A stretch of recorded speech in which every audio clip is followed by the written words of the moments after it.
Hello বন্ধুরা, আরও একটি নতুন ব্লগে তোমাদেরকে অনেক অনেক স্বাগত। তো আজও সকাল থেকেই ব্লগটা শুরু করছি। হ্যাঁ, আর আজ এই যে মেয়ে সমস্ত কাজটা সেরে স্নান সেরে ও মোটামুটি পুজো সেরে নিয়েছে। হ্যাঁ, আর আমি এদিকে সমস্ত সবজি টবজি কাটাকাটি করে ধুয়ে রেখেছিলাম। আর রান্নাটা আমি এবারে বসিয়ে দেবো, কারণ আমাদের রিক্সোনা উঠে পড়লে তখন আর কোনো কাজ করতে দেয় না, ওই জন্য একটু সকাল সকাল করার চেষ্টা করি। আর আজ এই যে কুঁদরি আর আলুটাকে আমি সেদ্ধ করে রেখেছিলাম, মানে এই গরমের সময় না কুঁদরিগুলো একটু মোটা হয় ছালগুলো, তো সেই জন্য একটু সেদ্ধ করে নিলে, সেদ্ধ বলতে একটু ভাপিয়ে নিয়েছি, ভাপিয়ে নিয়ে আর পেঁয়াজ লঙ্কা দিয়ে একটু ভাজা ভাজা করছি। ওতে কি হয়, একটু তেলটাও কম লাগে। হ্যাঁ, আর এই গরমের সময় যা গরম পড়েছে, আর আমি করছি মুসুরির ডালের বড়া দিয়ে আলু দিয়ে একটা তরকারি। তো তার জন্য মুসুরির ডালটা বাটাটা বেটে নিয়েছি, আর তার সাথে দিলাম 2 চামচ, ছোটো চামচে 2 চামচ বেসন দিলেই হবে। আর বেসনটা দিলে না টেস্টটা খুব বাড়ে। হ্যাঁ, আর তার সঙ্গে কাঁচা পেঁয়াজ কুচি দিচ্ছি। হ্যাঁ, আর কাঁচা লঙ্কা কুচিটা আমি দিচ্ছি না, কারণ একটা বড়া একটা দুটো যদি আমাদের রিক্সোনাও তো খায় অনেক সময়। হ্যাঁ, ওই জন্য আর দিলে আরও ভালো হতো। তো তার সঙ্গে একটু আদা রসুনের পেস্ট দিলাম, একটু জিরের গুঁড়ো দিয়েছি, আর একটু আন্দাজ মতো নুন দিয়ে তারপরে এটাকে মাখিয়ে নিতে হবে।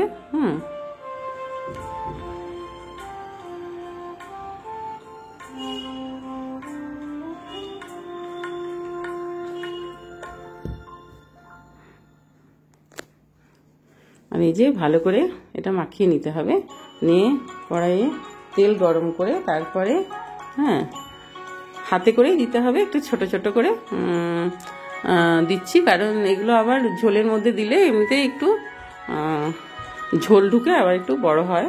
হ্যাঁ, সেই জন্য ছোটো ছোটো বড়া বানাচ্ছি আমি। তো আর আমি এমনিতে ছোলার ডালের বড়ারও তরকারি করি, তো মুসুরির ডালের বড়ার টেস্টটা মনে হয় ছোলার ডালের থেকে একটু আলাদা। মুসুরির ডালের একটা সুন্দর গন্ধ আছে তো। হ্যাঁ, তো সেই জন্য নিরামিষের দিনে এগুলো হয় বাড়িতে, আর এগুলো তো ঘরোয়া রান্না, এগুলো সবাই বানায় বাড়িতে, আর বাচ্চারাও এগুলো খেতে খুবই ভালোবাসে। হ্যাঁ, যেদিন মাছ মাংস ডিম কিচ্ছু হবে না সেদিন বাচ্চাদের জন্য এগুলো ভীষণভাবে পারফেক্ট, আর বড়দের জন্যও আর কি। হ্যাঁ, আর এবারে লাল লাল করে এগুলোকে এপিট ওপিট উল্টে পাল্টে ভেজে নিতে হবে। হ্যাঁ, একটু লাল করে ভাজতে হবে যাতে ভেতরটাও একটু ভালো করে সেদ্ধ হয়ে যায়। আর এই যে লাল লাল করে হয়ে গেছে ভাজা, এবারে আমি ওই তেলের মধ্যেই যে আলুগুলো কেটে রেখেছি সেগুলোকে দিয়ে দেবো। এটাতে নুন হলুদ কিছু দিতে লাগবে না, এটা এমনি লাল লাল করে ভেজে তুলে নেব। এবারে যতই কম তেলে রান্না করবো ভাবি, আসলে বড়া ভাজতে তো একটা তেল লাগবেই। হ্যাঁ, এবারে এর থেকে বেশি তেল আমি আর দেবো না। তো এবারে হচ্ছে ওই আলুটা ভাজা হয়ে গেছে লাল লাল করে, এবারে ওই যে বাকি তেলটা আছে ওর মধ্যেই আমি গোটা জিরে ফোড়ন দিয়ে দিয়েছি। হ্যাঁ, আর পেঁয়াজ কুচি যেটা করে রেখেছিলাম সেটা দিয়ে দিলাম। হ্যাঁ, পেঁয়াজ কুচিটা দিয়ে একটু নেড়ে চেড়ে তারপরে এর মধ্যে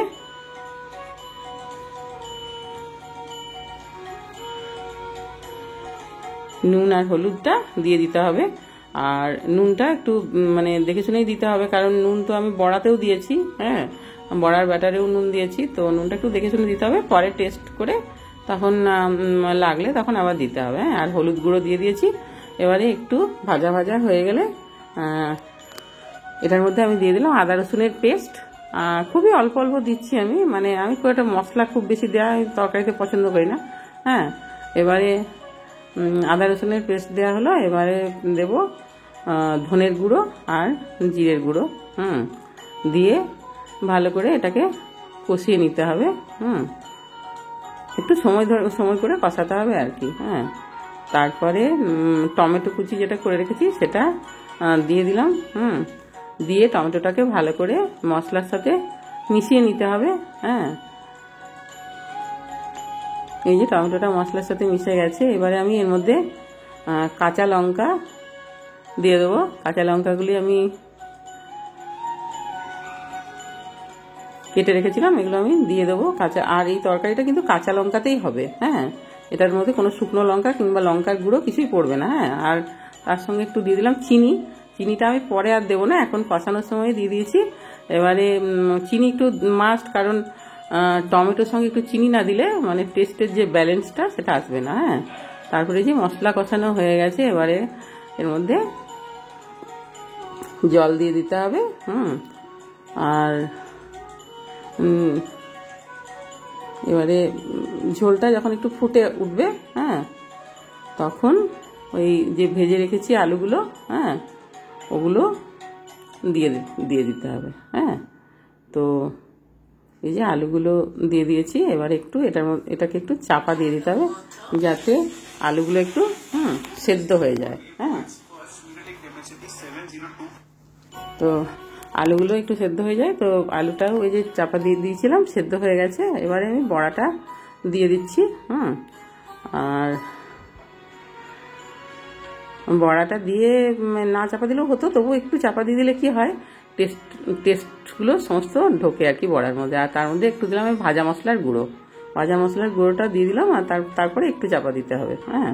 তাহলে কি হবে, ভাজা মশলার যে গন্ধটা সেটাও সমস্ত আলু ডালের বড়ার মধ্যে চলে যাবে, আর তাহলে হয়ে গেল ডালের বড়ার তরকারি। এই ঝোলটা যেটা দেখছো এটা থাকবে না, এটা কিন্তু ঠান্ডা হলেই মোটামুটি বড়া টেনে নেবে আর কি, হ্যাঁ, ঝোলটা সমস্ত চুষে নেবে। আর এই যে হয়ে গেছে তরকারি, মুসুরির ডালের বড়া দিয়ে আলু দিয়ে তরকারি। তো তোমরা বাড়িতে অবশ্যই এটা ট্রাই করবে, আর বাচ্চারা তো অবশ্যই এটা খেতে খুবই পছন্দ করবে, আর বড়রাও করবে, হ্যাঁ। আর নিরামিষের দিনে ভীষণভাবে এগুলো পারফেক্ট, এই বড়ার তরকারি এইসব, হ্যাঁ। আর পেঁয়াজ রসুন অবশ্য নিরামিষের দিনে আমরা খাই, হ্যাঁ। এবারে আর করব একটু পোস্ত ভাজা, তো তার জন্য এই যে পেঁয়াজ কুচিটাকে খুবই কম তেল দিয়ে পেঁয়াজ কুচিটাকে একটু লাল লাল করে ভেজে নিয়েছি। আর তার মধ্যে আমি নুন দিচ্ছি না, কারণ পোস্তটা বাটার সময় নুন আর কাঁচা লঙ্কা দেওয়া আছে, খুবই কম ঝাল দেওয়া আছে। আর আজকে রান্নাগুলি সমস্ত কাঁচা লঙ্কা দিয়েই বানাচ্ছি, হ্যাঁ। আর আলু ভাতে দিয়েছি, সে আলু ভাতেটাও কাঁচা লঙ্কা দিয়েই হবে, হ্যাঁ, মাখানো। তো আর এই গরমের মধ্যে না কাঁচা লঙ্কাটা খেলে একটু বেশি ভালো হয়, তবে কিছু কিছু রান্নাতে মানে শুকনো লঙ্কাটা না দিলে ঠিক হয় না, হ্যাঁ, ওই জন্যই আর কি। তো পোস্তটা আমি বেশি ভাজবো না, একটু মানে কম ভাজা হবে, এটা একটা আলাদা টেস্ট। আর এদিকে আমাদের রিকসোনাকে ওর মাম্মাম স্নান করিয়ে দিয়েছে, আর এই যে দেখেছো নুনদানির ঢাকনা নিয়ে এখন খাচ্ছে, সে ভুলভাল জিনিস তার শুধু মুখে দেওয়া কাজ, আর সবসময় দেখতে হয়, তা না হলে এটা সেটা মুখে পুড়ে নেয়, হ্যাঁ। আর ওকে এই যে খাইয়ে দাইয়ে তারপরে আমরাও খেয়ে নেব, কারণ মেয়ের আবার 2টোর থেকে ডিউটি আছে, ও যাবে। তো সেই জন্য সমস্ত করে ওকে খাইয়ে দাইয়ে ওকে একটু ঘুম পাড়িয়ে তারপর ঘুম পাড়ানোর চেষ্টা করবে আর কি, যদি ঘুমোয়। তো তার জন্য ওকে ওই যে টিভি চালিয়ে দিয়েছে, তো টিভিটা গিয়ে সামনের থেকে দেখছে, দূরের থেকে কিছুতেই দেখবে না টিভি, আর সারা দুপুর সে তার মা থাকে না বাড়িতে, তখন ও সারা ঘরময় ওই খেলাধুলো করে আর কি। আর গরমের মধ্যে তো বেরোনোও যায় না, আর ওকে বের করানোও যায় না, তো যাই হোক আর কি, ঘরের মধ্যেই থাকে। আর ব্লগটা তোমাদের কেমন লেগেছে অবশ্যই জানাবে, যদি ভালো লাগে তাহলে একটা লাইক দিয়ে দিও, হ্যাঁ। আর সবাই খুব ভালো থাকবে, দেখা হবে আরেকটি নতুন ব্লগে, হ্যাঁ, বাই।